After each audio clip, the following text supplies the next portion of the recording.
Chosen one, stop everything and hear this now. You're staring at the ceiling again. The clock says 3 a.m., but time doesn't matter when the silence is this heavy. You feel that familiar ache in your chest, a quiet desperation, waiting for one clear sign that you aren't completely alone. Have you ever felt like you're carrying a weight no one else can see? I want to hear your real story in the comments below, because this space is for honest conversations. It is exhausting, isn't it?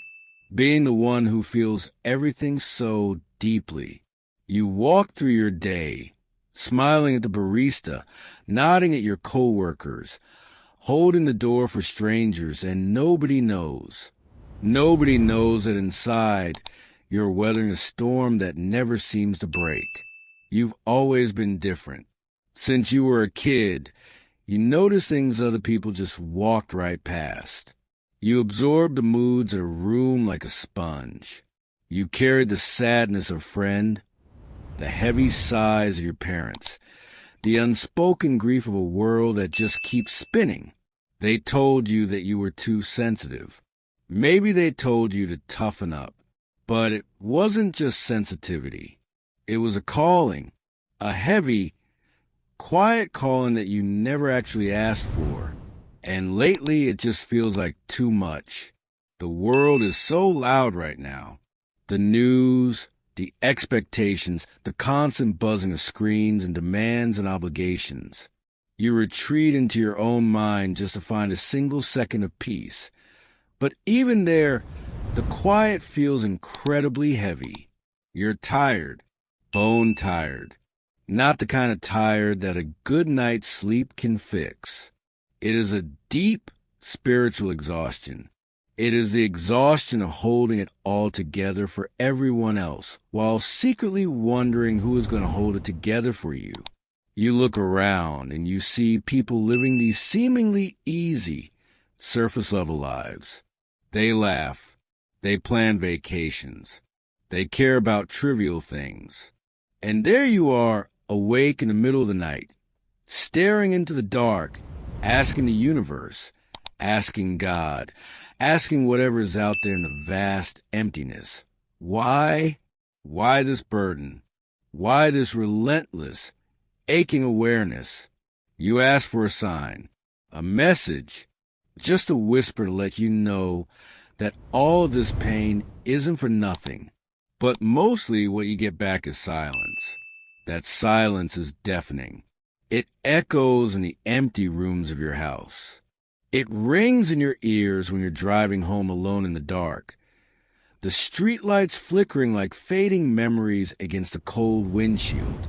You start to doubt yourself. You wonder if you made it all up.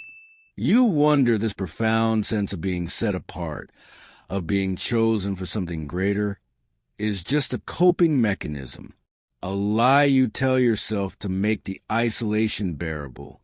Because being the chosen one doesn't feel like a movie. There is no epic soundtrack playing in the background. There is no wise mentor waiting for you at the top of a mountain. There is just you, sitting on the edge of your bed, staring at your hands, feeling entirely, utterly alone. It feels like you are walking through a dense fog.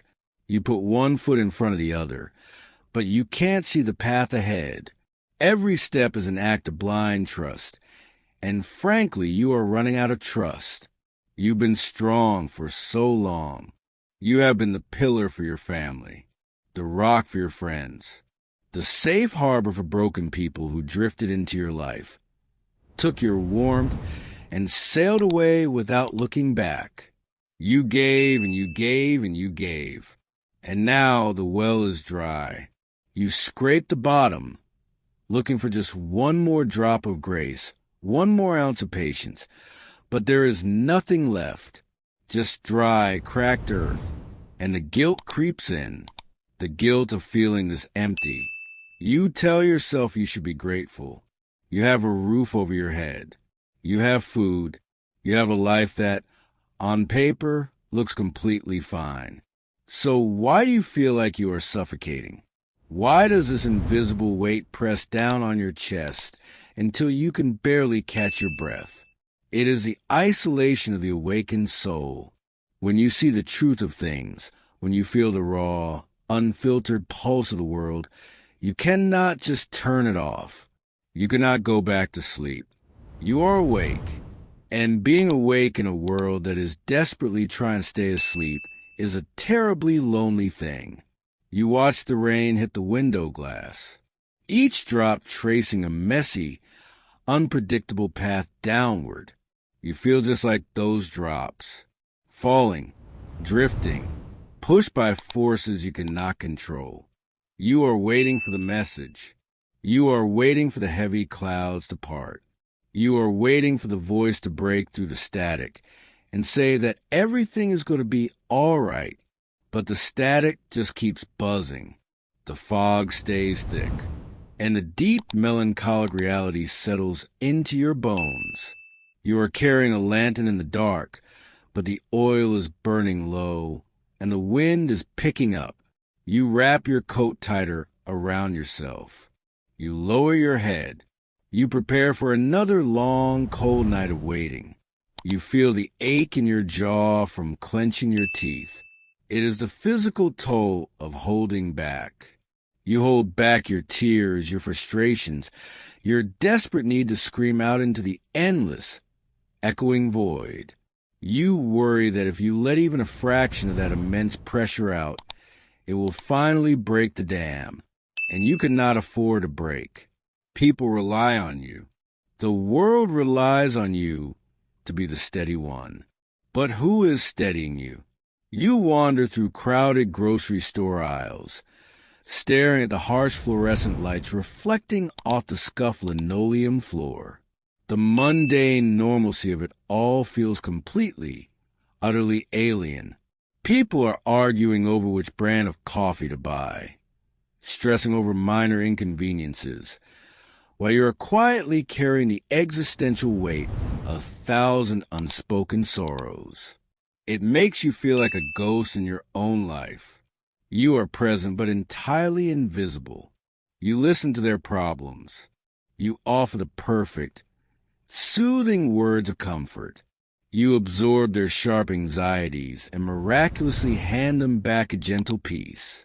It is your gift, but every single time you use it, a little piece of your own inner light flickers, dimmer and dimmer. And the absolute hardest part of it all? The hardest part is the sheer, unadulterated loneliness of knowing that no one is coming to rescue you. You have realized with a quiet and terrifying certainty that you are the rescuer. You are the one people look to when their skies turn gray. But even a rescuer needs a lifeline. Even a lighthouse keeper gets tired of the endless, violent crashing of the waves against the stone. You wonder if the universe made a mistake. Maybe you weren't built for this. Maybe the emotional armor you were given is too thin, too brittle to withstand the heavy artillery of a world that hurts so much. You look back at your life, tracing the timeline of your own heartbreaks, and you see a pattern of being the collateral damage in other people's healing journeys. It leaves you feeling hollowed out, like a beautifully carved wooden bowl that has been scraped entirely clean, left empty on a dusty table. You sit there, wrapped in the heavy, suffocating blanket of the night. You watch the shadows stretch across your bedroom wall as a car drives past outside. You are just waiting for the heavy curtain to lift, waiting for the profound isolation to suddenly make sense, waiting for the architect of all this pain to finally reveal the blueprint. But for now, there's only the dark and the quiet and the heavy, aching reality that you are still here, holding the weight of the world on shoulders that are shaking from the effort. And then, just when you think the dawn is never coming, just when you are absolutely certain that you will break under the sheer, crushing gravity of it all, A thought drifts into quiet. It is not a loud, booming voice. It is not a cinematic flash of lightning parting the heavy clouds. It is a whisper, a subtle, gentle shifting of the wind in the room. Imagine, for a moment, a piece of wood, not just any wood, a piece of spruce, harvested from the incredibly harsh, unforgiving climate of a high mountain peak. Up there, the air is desperately thin. The winters are brutal, long, and freezing. The tree doesn't grow fast. It grows agonizingly slow. It faces violent winds that threaten to snap it in half every single night. The other trees down the valley, they have it incredibly easy. They get the rich, loamy soil. They get the gentle breezes.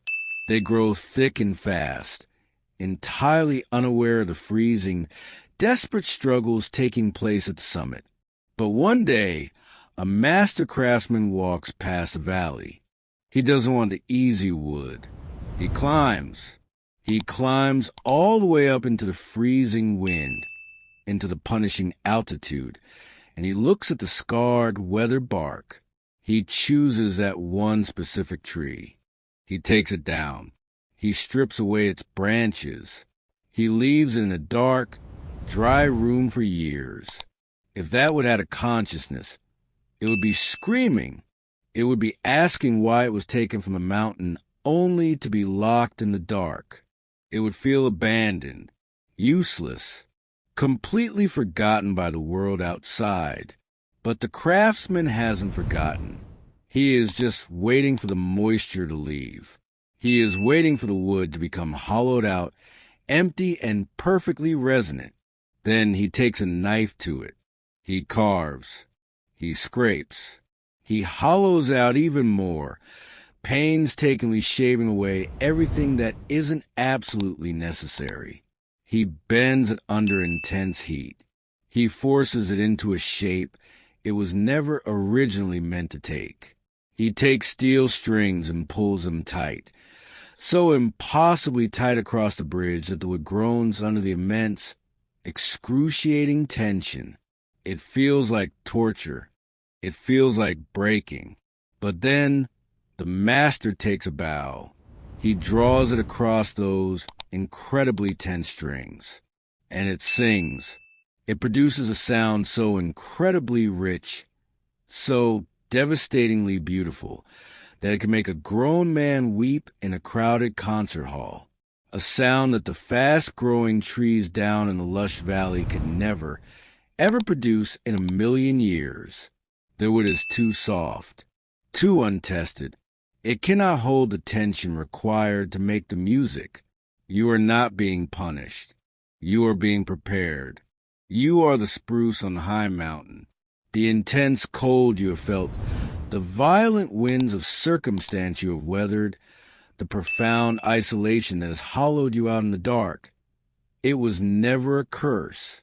It was a careful, deliberate carving of a master who needed a vessel capable of holding immense tension. The world is incredibly loud right now. The valley is full of noise, of fast growth, of easy lives that produce shallow resonance. But the master didn't choose you for an easy life. He chose you because you could hold the frequency of true grace. He hollowed you out, scraping away the superficial friendships, the shallow desires, the false comforts, so that you could become an instrument of deep, profound peace. Every tear you have cried in the dark was just a carving. Every time you felt entirely alone, you were just drying out, letting go of the excess weight of the world, so you could carry the music, the silence you have been hating, the deafening silence of the universe. That is just the space being made for your resonance. God doesn't scream over the noise of the crowd. God waits in the agonizingly quiet moments. God waits in the hollow spaces. You've been looking at your emptiness as a sign of abandonment, but it is actually a sign of completion, A cup cannot be filled if it is already overflowing with the world's debris. A violin cannot sing if it is entirely solid. You had to be emptied. You had to be carved. This special message, this quiet knowing that is settling into your chest right now, is the realization that the tension is the point. The pressure you feel isn't there to destroy you. It is there to tune you. Take a deep breath. Let it out slowly. Feel the weight of the air leaving your lungs. Notice how the room hasn't changed. The shadows are still stretching across your wall. The clock is still ticking. The world outside your window is still deeply flawed, terribly chaotic, and heartbreakingly beautiful. But you are different. You don't need to fight the tension anymore. You don't need to beg the universe to loosen the strings. You can just let yourself be the instrument. It is okay to be tired. It is deeply okay to acknowledge the scars left by the carving knife. You don't have to put on a brave face and pretend that being the chosen one is a glamorous parade. It is quiet, often thankless work. It is holding the frequency of love in a room full of fear. It is absorbing the panic of a stranger and miraculously handing them back a quiet, steady calm. You don't need a booming voice from the sky to validate your existence. Your existence validates itself every single time you choose kindness when you have every right to choose anger. Look at your hands. Those are the hands that have held broken pieces together. Those are the hands that have wiped away tears, both yours and others. They are strong. They are capable. They are exactly as they were designed to be. The dawn is going to come. It always does.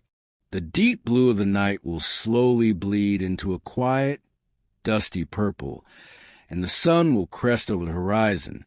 And when you walk out your door tomorrow, you will still feel everything.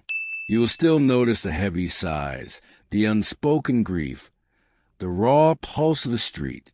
But it won't crush you, because you finally understand that you are not meant to carry the pain. You are meant to transform it. You are the resonance chamber. The grief enters you. It travels through the hollowed-out spaces of your past heartbreak, and it leaves you as empathy. It leaves you as music. You are not alone in this. There are others scattered across the cities, waking up in the middle of the night, feeling that exact same tension. A quiet symphony of beautifully carved, hollowed-out souls, vibrating at a frequency the valley will never understand. You are exactly where you need to be.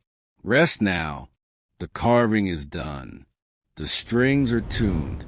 The master is just holding you, feeling the quiet hum of your heart, ready for the dawn. Let go of the guilt that tells you that you aren't doing enough, that you should be further along, that you shouldn't feel this heavy. Release it. Let it fall to the floor like dust in a wood shop.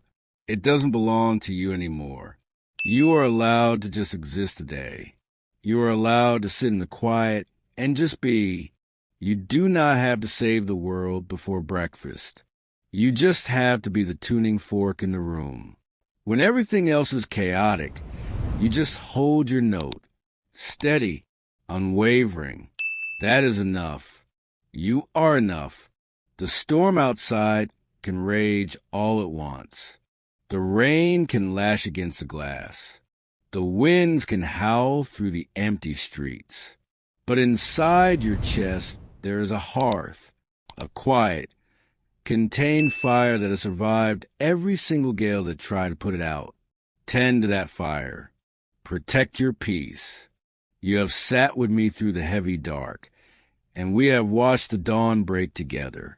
I want you to know that your presence here, your willingness to share in this quiet, sacred space, matters deeply to me. It reminds me that none of us are truly playing our notes into the void. We are a symphony of quiet resilience. I read every comment. I feel every shared heartache, and I am honored to be a part of your journey toward peace. I hope you take this quiet strength with you into tomorrow. Putting together these stories takes hours of dedication. If this video brought you peace today, you can buy me a coffee using the Ko-Fi link in the description. Your voluntary support keeps this channel alive. Thank you for listening.